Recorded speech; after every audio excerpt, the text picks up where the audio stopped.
সুপ্রিয় শিক্ষার্থীবৃন্দ, অগাস্টের 2 তারিখে সেলফ লার্নিং নামক একটি প্রোগ্রামে 69 পৃষ্ঠার একটি ন্যারেশনের উপর হ্যান্ডনোট মডিউল প্রচার করা হয় এবং এরই মধ্যে ঘোষণা হয় যে এই হ্যান্ডনোটের উপর পরীক্ষা টিউটোরিয়াল এক্সাম অনুষ্ঠিত হবে। আশা করি তোমরা এই হ্যান্ডনোট ধারাবাহিকভাবে পড়ে যাচ্ছ। এই হ্যান্ডনোট এবং ইত্যাদি ব্যাপারে তোমাদের সাথে আমি আজকে থেকে ধারাবাহিকভাবে আলোচনায় অংশগ্রহণ করব। শুভ সন্ধ্যা সুপ্রিয় শিক্ষার্থীবৃন্দ।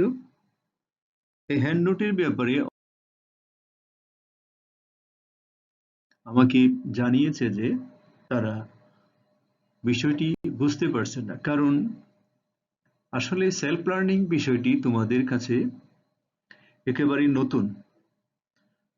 তাছাড়া তোমরা বয়সে ছোট, অনভিজ্ঞ, তাই তোমাদের কাছে এটা কঠিন মনে হবে। আসলে যদি তোমার সাথে সিনিয়র কেউ যদি হেল্প করে, তাহলে তোমার কাছে এটা অত্যন্ত সোজা হবে, সহজ হবে।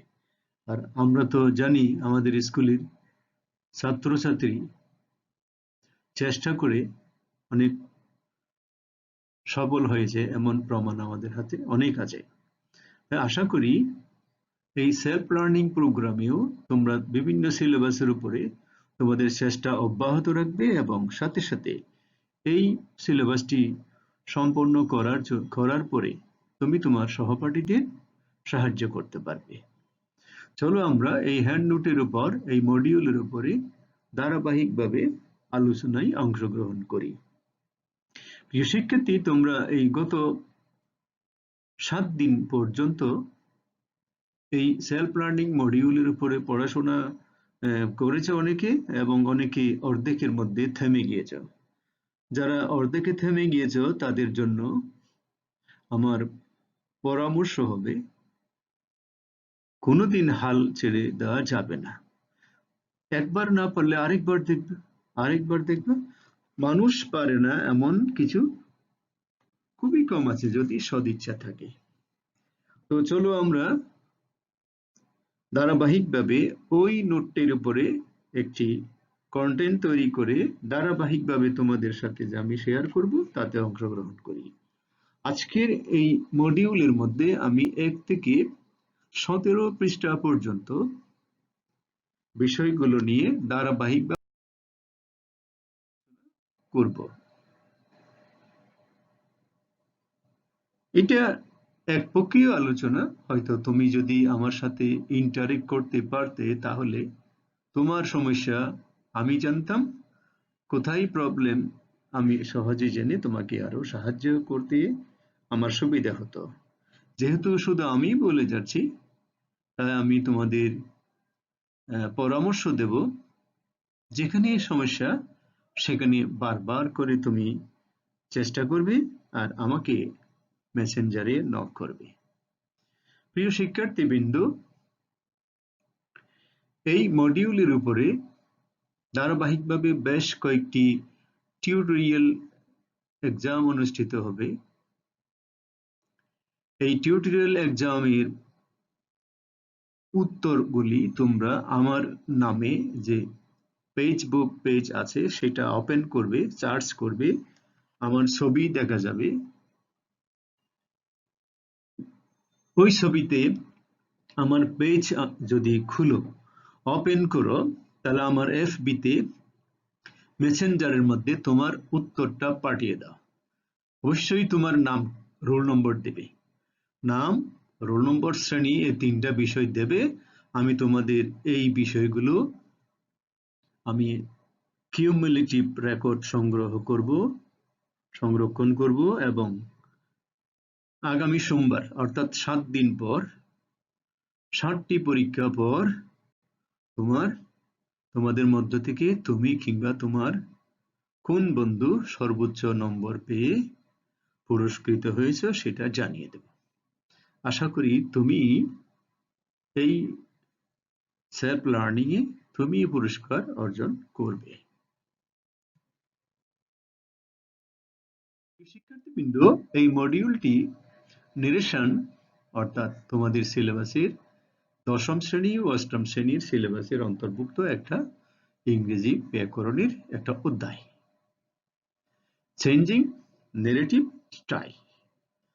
শিক্ষার্থীবৃন্দ, আমি ইংরেজির এই ক্লাসটি শুধু বাংলাতে ডিসকাস করছি, কারণ তুমি দূরের থেকে আমাকে যেন সরাসরি বুঝে নিতে পারো।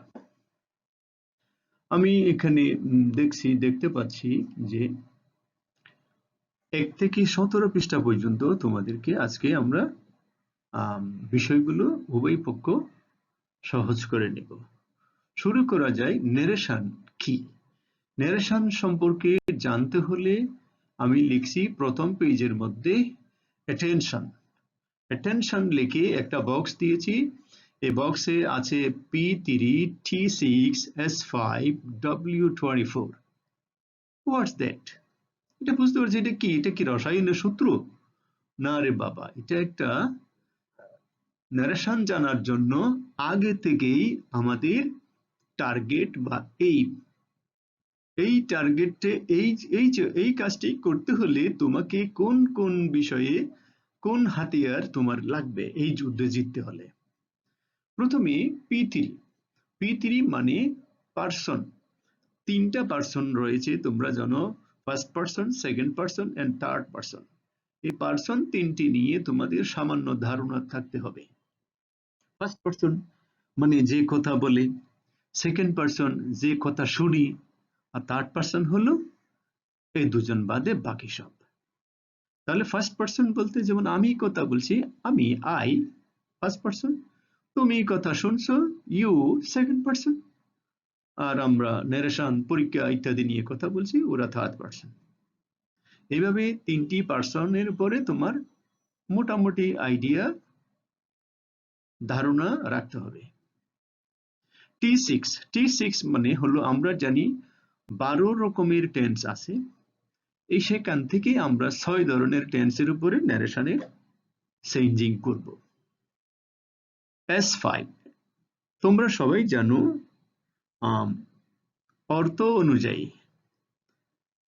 অর্থ অনুযায়ী বাক্যকে, সেন্টেন্সকে 5 ধরনের করা হয়। 5 প্রকার রয়েছে, যেমন assertive, interrogative, optative, imperative, exclamatory. এই যে 5 ধরনের সেন্টেন্স, এটাকে আমি লিখছি S5। তাহলে বন্ধুরা, W24 এটা কি? আমরা P3 জানলাম, পার্সন 3টা, T6 জানলাম, টেন্স 6টা, S5 জানলাম, সেন্টেন্স 5টা। তাহলে W24 এটা কি?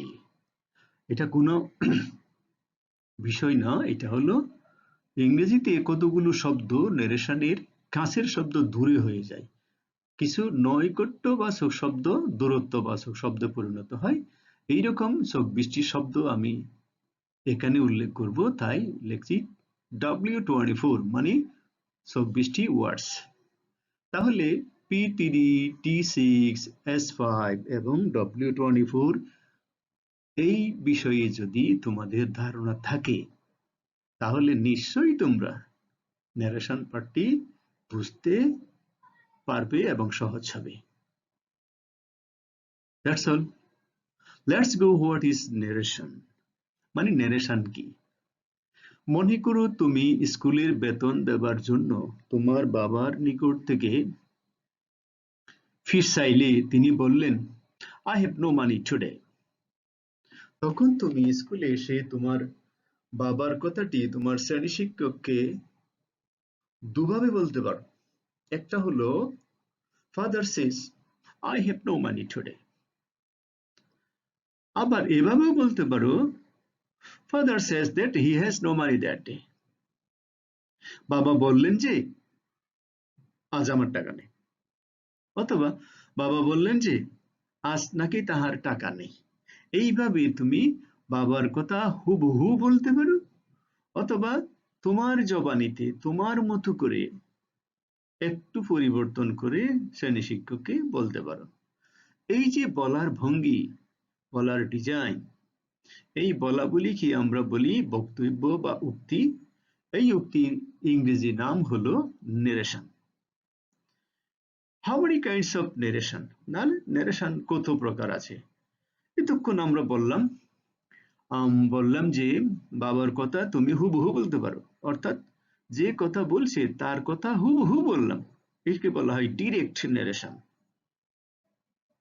প্রিয় শিক্ষার্থীবৃন্দ, ডিরেক্ট, কখনো তোমরা এটাকে ডাইরেক্ট বলবে না। আমি অনেককে শুনছি ডাইরেক্ট নেরেশন বলে, ডাইরেক্ট নয়, আমরা বলবো ডিরেক্ট নেরেশন। বক্তব্য যদি হুবহু না বলে অন্যের মতো করে বলা হয়, তাকে বলা হয় ইনডিরেক্ট নেরেশন। তাহলে এই পৃষ্ঠায় আমরা কি জানলাম? নেরেশন কি এটা জানলাম, কত প্রকার আছে সেটা জানলাম। নেরেশন জানতে হলে কোন কোন বিষয়ে প্রাথমিক জ্ঞান লাগবে সেটাও জানলাম। কি এখনো ভয় পাচ্ছ? একটু সহজ হয়ে গেছে, তাই না? তাহলে বলো তো, চোখ বন্ধ করে বলো তো, নারেশন কত প্রকার? নিশ্চয় দুই প্রকার, ডিরেক্ট এন্ড ইনডিরেক্ট। ওকে, আচ্ছা বলো তো, S5 বলতে এখানে কি বোঝানো হলো? 5 ধরনের সেন্টেন্স, সেন্টেন্সের এস দিয়েছে। আচ্ছা বলো তো, P3 বলতে কি বোঝালাম? পি পি মানে পার্সন, 3 ধরনের পার্সন বোঝালাম। ওকে, এই তো বুঝতে পেরেছ। একটু আগাই।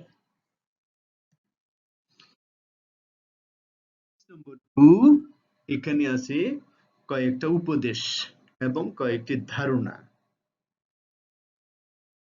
এই পেজে তুমি দেখছো, মনে রাখবে ডিরেক্ট স্পিচের যে অংশ বক্তা নিজেই বলে, সেখানে একটা ভার্ব থাকবে, ওই ভার্বটাকে রিপোর্টিং ভার্ব বলবা। আর ভি, যেমন হি সেজ, আই এম এ বয়। সে বলল বা সে বলে আমি একজন ছেলে। এই যে সে বলে, হি সেজ, এটা বক্তা নিজে বলে, সে মানে বলা। এই সেজ হলো রিপোর্টিং ভার্ব। আবার ডান দিকে যেটা আছে, সে যেটা বলছে এটা তার কথা, একে বলা হয় রিপোর্টেড স্পিচ। তাহলে ডিরেক্ট নেরেশনের মধ্যে আমরা দেখব একটা রিপোর্টিং ভার্ব থাকবে আর একটা রিপোর্টেড স্পিচ থাকবে, এবং রিপোর্টিং ভার্বের পরে একটা কমা থাকবে, আর রিপোর্টেড স্পিচ ইনভার্টেড কমা, আবদ্ধীকরণ কমা, মানে দুদিকে দুটা দুটা উল্টা, কেমন 4টা কমার মতো আছে, এটাকে আমরা ইনভার্টেড কমা বলবো।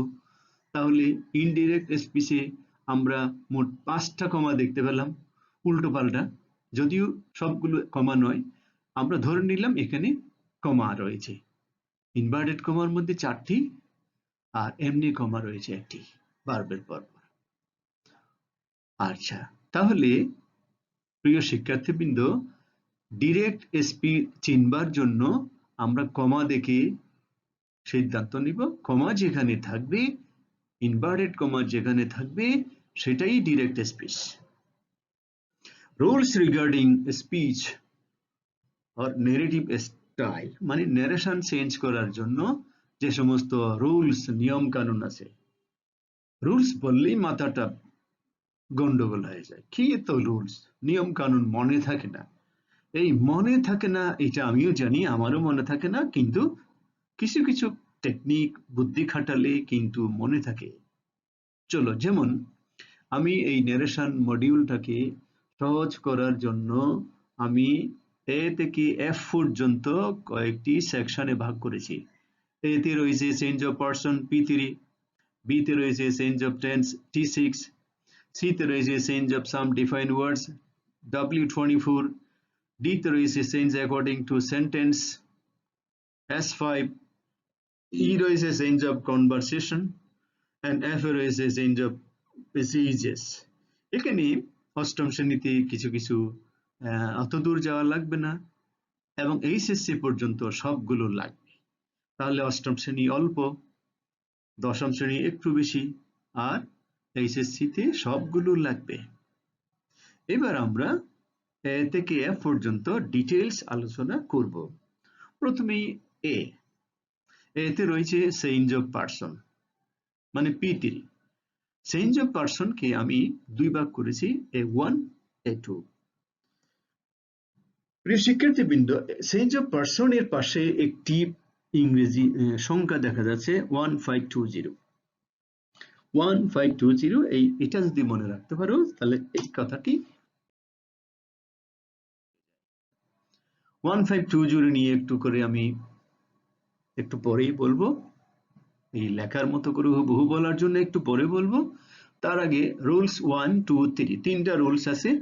রুলস দেখে ঘাবড়ানোর কোনো কারণ নেই। আমরা শুধুমাত্র এই তিনটা রুলসের মধ্যে 3 নম্বর রুলসটা পড়বো না, কারণ ওইটা কোনো পরিবর্তন হয় না।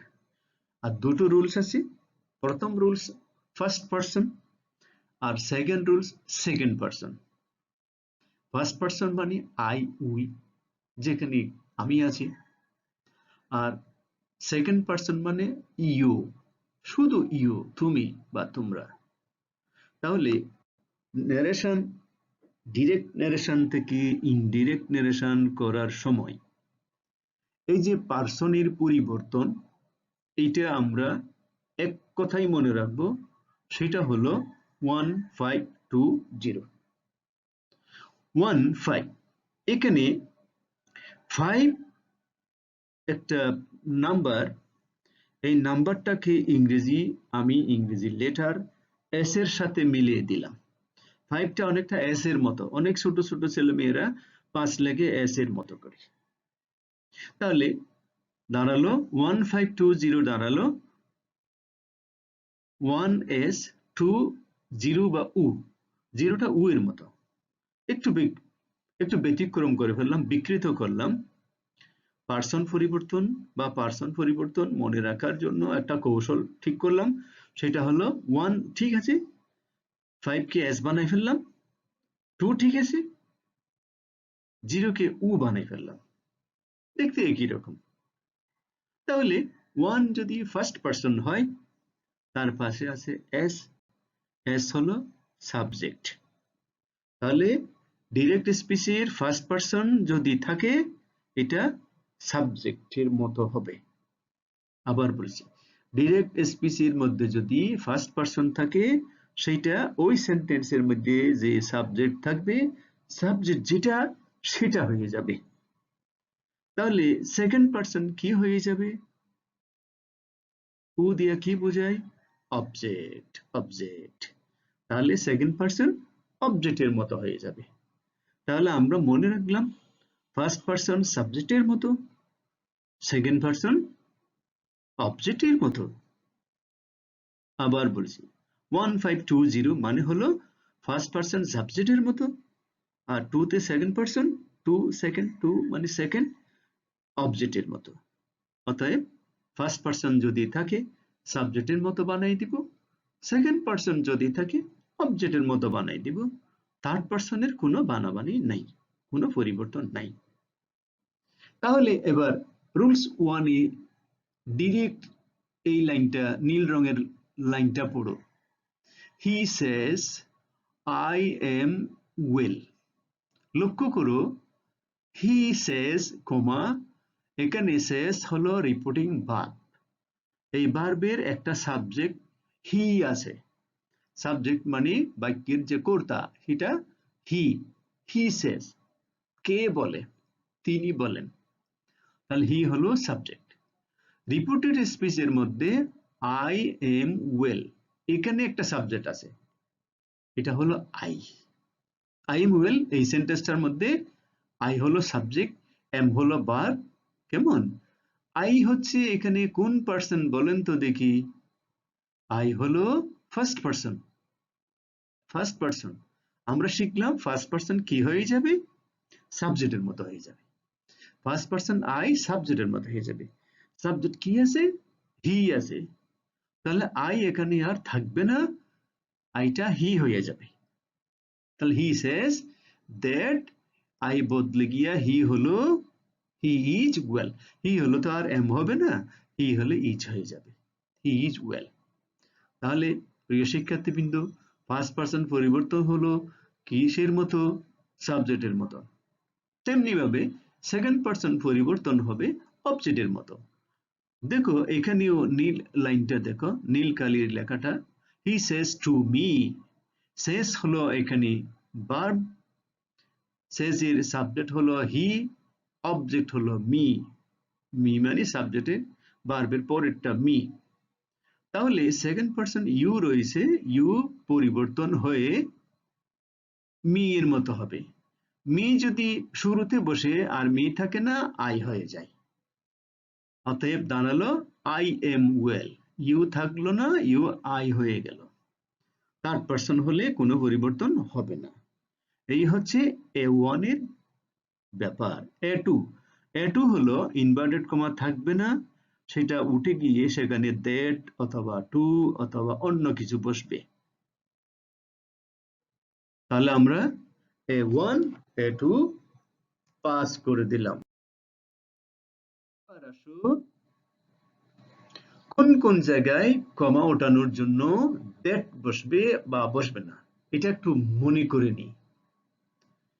আমরা সেন্টেন্স গুলো জানি, assertive, interrogative, imperative, optative and exclamatory. There are 5 sentences. এই 5টা সেন্টেন্সের মধ্যে স্পেলিং এর দিক দিয়া আই রয়েছে দুটার মধ্যে, ইন্টারোগেটিভ এবং ইম্পারেটিভ। এই দুটাতে আমরা দ্যাট বসাবো না, বাকিগুলোতে দ্যাট বসাবো। দ্যাট বসালে কমা উঠে যাবে। এবার আরেকটা বিষয় আমাদের মনে রাখতে হবে, রিপোর্টিং ভার্বটা পরিবর্তন হয়, কখনো কখনো রিপোর্টিং ভার্বটা পাল্টে যায়।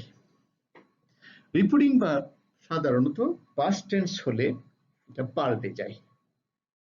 অ্যাসার্টিভে আমরা রিপোর্টিং ভার্ব দেখব সেড অথবা টোল্ড। ইন্টারোগেটিভে রিপোর্টিং ভার্ব সেড থাকলেও আমরা সেটাকে আস্কড করে ফেলবো। আরো একটা আছে, সেটা আমরা পড়বো না আপাতত। ইন্টারোগেটিভ সেন্টেন্স যদি হয় আস্কড বসাবো। ইম্পারেটিভ হলে অর্ডারড, রিকোয়েস্ট, অ্যাডভাইস যা মাথায় আসে তা বসাবো। অপটেটিভ হলে উইশড বা প্রেড বসাবো। প্রেজেন্ট টেন্সে প্রে আর না হলে উইশ। এক্সক্লেমেটরি হইলে এক্সক্লেইমড উইথ জয় অথবা সরো অথবা গ্রিভ, এখান থেকে একটা বসাবো। আমি 4 নম্বর পৃষ্ঠা নিয়ে তোমাদের সাথে আবার বলছি, দ্যাট ইন্টারোগেটিভ আর ইম্পারেটিভ বাদে বাকি তিনটাতে দ্যাট বসাইয়া কমা ফেলে দিতে হয়। রিপোর্টিং ভার্বটা পাস্ট টেন্স হলে কখনো কখনো পাল্টে যায়, সেটা পাস্ট টেন্সের বেলায় না, সরি, পাস্ট টেন্স হিসেবে দেখাচ্ছি। অ্যাসার্টিভ হইলে টোল্ড বা সেড হয়, ইন্টারোগেটিভ হইলে আস্কড হয়, ইম্পারেটিভ হইলে অর্ডার, রিকোয়েস্ট, অ্যাডভাইস ইত্যাদি হয়। অপটেটিভ হলে উইশড বা প্রেড হয়। এক্সক্লেমেটরি হলে এক্সক্লেম উইথ জয়, সরো, গ্রিভ ইত্যাদি হয়। এগুলো আমরা পরে আরেকটু ভালো করে জানবো, আপাতত অতটুকু মাথায় রাখো। মানে রিপোর্টিং ভার্বটা একটু চেঞ্জ হয়, দ্যাট বসে অথবা অন্য কিছু বসে। পৃষ্ঠা নম্বর। Change of tense. আমরা জানি মোট 12টি টেন্সের মধ্যে 6টি টেন্স সেখানে আমরা পরিবর্তনে আনবো। টেন্স পরিবর্তন হবে শুধুমাত্র রিপোর্টিং ভার্বের উপর নির্ভর করে। আবার বলছি, রিপোর্টিং ভার্ব যদি প্রেজেন্ট টেন্স বা ফিউচার টেন্স হয়, তাহলে টেন্স পরিবর্তন কথাটি মাথা থেকে ফেলে দাও, এটা দরকার নেই। যদি ফার্স্ট টেন্স হয়, যদি ফার্স্ট টেন্স হয় তাও কিছু শর্ত আছে, যেমন ইউনিভার্সাল ট্রুথ, সায়েন্টিফিক ট্রুথ ইত্যাদি হলে ফার্স্ট টেন্স হলেও পাল্টায় না। যদি রিপোর্টিং ভার্ব ফার্স্ট টেন্স হয়, রিপোর্টিং ভার্ব মানে কমার আগে যে ভার্বটা থাকবে সেটা যদি পাস্ট টেন্স হয়, তাহলে এই বি নম্বর নিয়ম চালু থাকবে। যেমন রিপোর্টিং ভার্ব পাস্ট টেন্স হলে করেসপন্ডিং পাস্ট টেন্স হয়, তার মানে present indefinite first indefinite, present continuous past continuous, present perfect past perfect, present perfect continuous past perfect continuous, past indefinite past perfect past continuous past perfect continuous, এইভাবে পরিবর্তন হবে। মানে present গুলো past হবে, present গুলো কি হবে, পাস্ট হবে। Examples, he said I go to school. প্রিয় শিক্ষার্থীবৃন্দ, এই ডিরেক্ট স্পিচটা একটু ভালো করে লক্ষ্য করো। এখানে হি সেড, সেইড না, সেড, সেড এটি পাস্ট টেন্স। যদি কমার আগে রিপোর্টিং ভার্ব পাস্ট টেন্স দেখতে পাও, তাহলে রিপোর্টেড স্পিচ টেন্স বদলে যাবে। বলতো আই গো টু স্কুল কোন টেন্সে আছে? Present indefinite tense. Yes, present indefinite tense. তাহলে প্রেজেন্ট ইনডেফিনিট টেন্সের এই সেন্টেন্সটি বদল হয়ে পাস্ট ইনডেফিনিট হবে। প্রেজেন্ট ইনডেফিনিটকে পাস্ট ইনডেফিনিট করা একেবারে ছোট্ট টনক ব্যাপার। ভার্বটাকে পাস্ট টেন্স করে দিবে, গো পাল্টে গিয়া ওয়েন্ট হবে। ক্লিয়ার? আরেকটা এক্সাম্পল দেখো,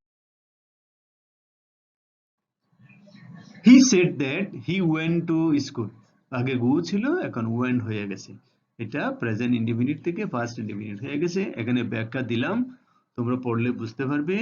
এইভাবে ধারাবাহিকভাবে present indefinite, past indefinite, present continuous, past continuous, present perfect, past perfect, present perfect continuous, past perfect continuous, past indefinite, past perfect, past continuous, এইভাবে 6টি টেন্স পরিবর্তন হবে।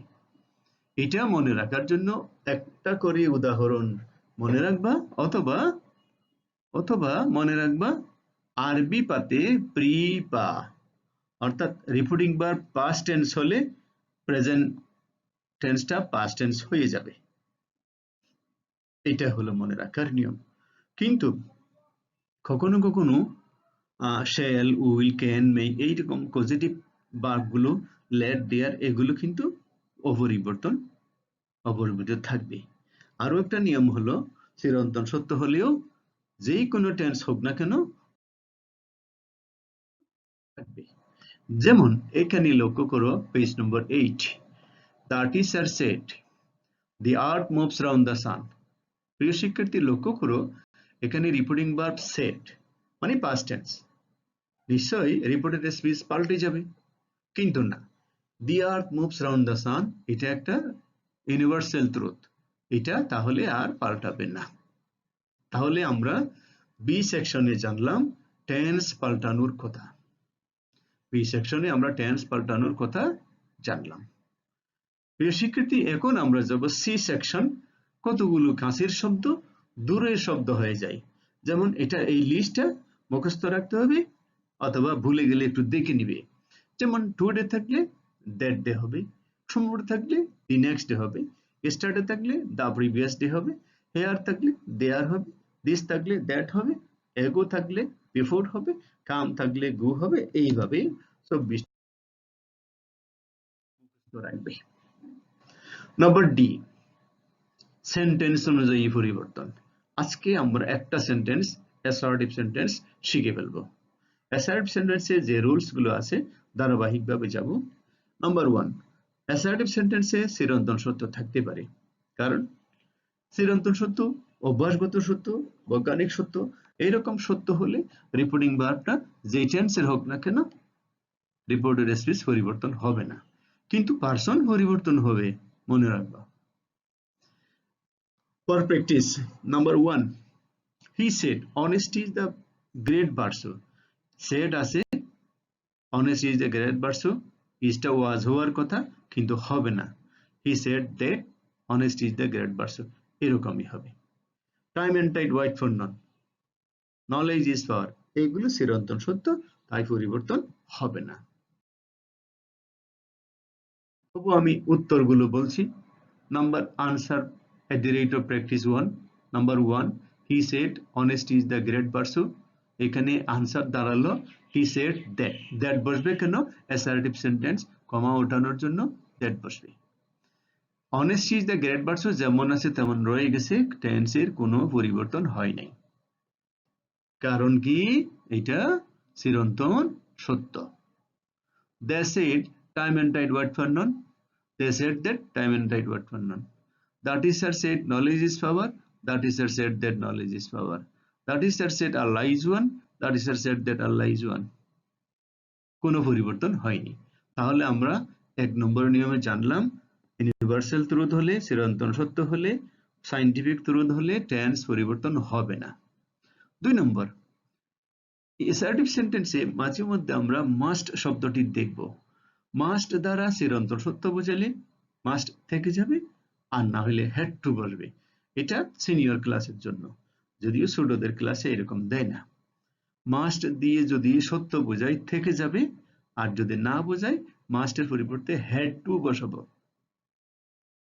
The teacher said to me, you must obey your parents. You must obey your parents. এই must দ্বারা কি বোঝালো? শিক্ষক বলল তুমি বাবা মাকে মানবে। সবাই কি বাবা মাকে মানে? মানে। মানলে কি হবে? চিরন্তন সত্য। না মানলে কি হবে? Had to. The teacher told me that I must obey my parents. এখানে মাস্ট রয়ে গেছে, কারণ বাবা মাকে মানে এই শিক্ষকের এবং আমার বেলায় এই কথাটি চিরন্তন সত্য। যদি যারা মানে না তারা সেখানে কি দিবে? কি দিবে? I had to obey my parents. এখানে প্যারেন্টস না দিয়ে যদি অন্য কারো নাম দেই তাহলে এখানে মাস্টের জায়গায় হ্যাড টু বসতে পারত। ওকে, এবার 11 নম্বর পৃষ্ঠায় Helal said to me I must ওবে my parents. Must যদি চিরন্তন সত্য হয়ে থাকে তাহলে হেলাল টুল মি দ্যাট। আইটা কি হবে বলতো? হেলাল হয়ে যাবে না? আই হলো সাবজেক্ট, আই হলো ফার্স্ট পারসন, সাবজেক্ট হয়ে যাবে না? ইয়েস, হেলাল হয়ে যাবে। তাহলে Helal said to me that না হয়ে হেলাল টুল মি দ্যাট। আরেকটা কথা বলে রাখি, যদি রিপোর্টিং বারবার আগে টু দেখতে পাও, বারবার আগে পরে, অর্থাৎ আগের অংশে যদি টু দেখতে পাও তাহলে তোমরা সেট পাল্টাইয়া টুল বলবা। টুল বললে কিন্তু আর টু দিবা না। সেট পাল্টিয়ে টুল বা টেল বলবা, কিন্তু আরেকটা টু দিবা না। হেলাল টোল মি দ্যাট, আইটা হি হয়ে গেল। He must obey his parents. Must রয়ে গেল, হেলাল বলল তার মা বাবাকে সে নিশ্চয় মানে। এটা চিরন্তন সত্য। They said to me, number 2. Now they said to me, you must carry out the order of your teachers. They told me that we had to. সবাই শিক্ষকের কথা মানে না, তাই মাস্ট পাল্টে গিয়ে had to হয়ে গেছে। Tapan said to Swapan, you must go there. তুমি অবশ্যই যাবে। এটা চিরন্তন সত্য নয়, স্বপন যাইতেও পারে না যাইতেও পারে। তাহলে তপন টুল স্বপন, ইউটা হি হলো, হি মানে স্বপন, এস ব্র্যাকেটে এস লিখে দিলাম। Tapan told Swapan, he had to go there. তাহলে এখানে প্র্যাকটিস 2 দিয়ে আমরা 5টা এক্সাম্পল নিয়ে গেলাম। 3 নম্বর কথাটি এটা আপাতত তোমরা পরে একা পড়ে নিবে, এগুলো ব্যতিক্রম, এগুলো উপরের ক্লাসের কথা। 4 নম্বর একই অবস্থা, উই দিয়ে কখনো কখনো সমগ্র মানব জাতিকে বোঝায়, তাহলে আমরা ফার্স্ট পারসন এই উইটা পাল্টাবো না। এটাও সিনিয়র জাম করে দিলাম। স্যার থাকলে রেসপেক্টফুলি দেব, আর কিছু না। 7 নম্বর 8 নম্বর 9 নম্বর এগুলো হচ্ছে সিনিয়র ছেলে মেয়েদের জন্য। যখন টেন্স সম্বন্ধে মোটামুটি ধারণা আসবে তাহলে তোমরা 6 থেকে বাকি সব 16 পর্যন্ত এগুলো তোমরা একা একা পড়বে। এখন আপাতত এগুলো আমরা জাম করে দিলাম, জাম হয়ে গেল। এবার আমরা ফর প্র্যাকটিস 4 এখানে আমরা একটা প্র্যাকটিস দেব। প্র্যাকটিস তার মধ্যে উত্তর আছে। উত্তর যদি তোমার মন মতো না হয় তাহলে তুমি নক করবে। Suma said, comma, you are brave nation, we are brave nation. We দিয়ে আমরা সমগ্র মানব জাতিকে বুঝাইছি, সেই জন্য উই পাল্টাই নাই। এটা হলো প্র্যাকটিস 4 এর কাজ শেষ। প্র্যাকটিস 5 এ এখানে বেশ কয়েকটি প্রশ্ন আছে, 1 থেকে শুরু করে প্রশ্ন আছে। এতক্ষণ যে আমরা এই বিভিন্ন কথা শুনলাম, এই সবগুলো মিলিয়ে এখানে 26টি গ্রান্ড এক্সারসাইজ দিয়েছি। এগুলোর উত্তর এখানে দেওয়া আছে, উত্তরটা কেন হয়েছে ব্যাখ্যা আছে। যেমন number 1, I said to my sister. ভালো করে লক্ষ্য করো, এইখানে said আছে, said থাকলে past tense, তাহলে ডান পাশের রিপোর্টেড স্পিচ টেন্স পাল্টাবে, কিন্তু চিরন্তন সত্য হলে আবার পাল্টাবে না। I said to my sister 2 and 2 make 4, তাহলে নিশ্চয়ই এটা 2 and 2 make 4 যখন আসে তাহলে নিশ্চয়ই পাল্টাবে না, প্রেজেন্ট ইনডিফিনিট থেকে যাবে। একটু মাথা কাটাই নাও, এখানে রিপোর্টিং ভার্ব হলো said, যা হলো past tense, তাই নিয়মানুযায়ী রিপোর্টেড স্পিচের টেন্স পরিবর্তন হবার কথা, কিন্তু বাক্য চিরন্তন সত্য বিধায় আর পরিবর্তন করার দরকার নাই। এখানে রিপোর্টিং ভার্ব said এর পরে টু আছে, তাই আমরা টুল বসাবো, তাহলে বাক্যটি দাঁড়াবে I told my sister that 2 and 2 make 4। একইভাবে 2 নম্বর, 3 নম্বর, এইভাবে ধারাবাহিকভাবে আমরা সবগুলো প্রশ্নের উত্তর, কতগুলো ব্যাখ্যা দিয়েছি, কতগুলো ব্যাখ্যা দিই নাই। Number 10, Milan said I am a student. Milan said I am a student. I am a student, এটা প্রেজেন্ট ইনডিফিনিট। ভালো করে লক্ষ্য করো, said থাকলে রিপোর্টেড স্পিচ টেন্স পাল্টায়, তাহলে উত্তর দাঁড়ালো মিলন said that, এটা হি হলো, he was, present indefinite past indefinite হওয়ার জন্য he was a student। কিন্তু 11 নম্বরে আল্লাহ ইজ ওয়ান রয়ে গেল, কারণ আল্লাহ ইজ ওয়ান এটা ইউনিভার্সাল ট্রুথ। শিক্ষার্থীবৃন্দ, এখানে 26টি, আমি লাস্টে দুটো আবার বলবো। The doctor said all foods are not nutritious, এটা তো ইউনিভার্সাল ট্রুথ, এই জন্য the doctor said that all foods are not nutritious. Number 21, he said I caught a bird yesterday. ভালো করে লক্ষ্য করো, I caught a bird yesterday past indefinite, past indefinite হয়ে যায় past perfect, yesterday পাল্টাবে, tense পাল্টাবে, I পাল্টাবে। He said that, কমার জন্য that বসছে assertive sentence, he said that, আইটা হি হয়ে গেল সাবজেক্ট অনুযায়ী, আর প্রেজেন্ট ফার্স্ট ইনডিফিনিটটা ফার্স্ট পারফেক্ট হইয়া had caught হয়ে গেল। He said that he had caught a bird the next day, yesterday পাল্টে গেল, তাহলে কোথায় কোথায় পাল্টাইলো, I পাল্টালো, yesterday পাল্টালো, tense পাল্টালো। কেমন, বুঝতে পারলাম তো? তাহলে বাকিগুলো এখানে উত্তর দিই নাই, এগুলো তোমাদের জন্য রইল। তাহলে আমরা এতক্ষণ যা বললাম তোমরা আশা করি মনোযোগ সহকারে শুনছো। আমরা 37 মিনিট পর্যন্ত এই ভিডিওটা আমরা দেখলাম, ধারাবাহিকভাবে 17 পৃষ্ঠা পর্যন্ত আসলাম। তো সবাইকে আবারও ধন্যবাদ, থ্যাংকস এগেইন এভরিবডি। আমি আশা করছি তোমরা আজকে যে পরীক্ষা হবে তা পরীক্ষার আগে এই ভিডিওটা দেখে নিবে। Thank you all, thanks again.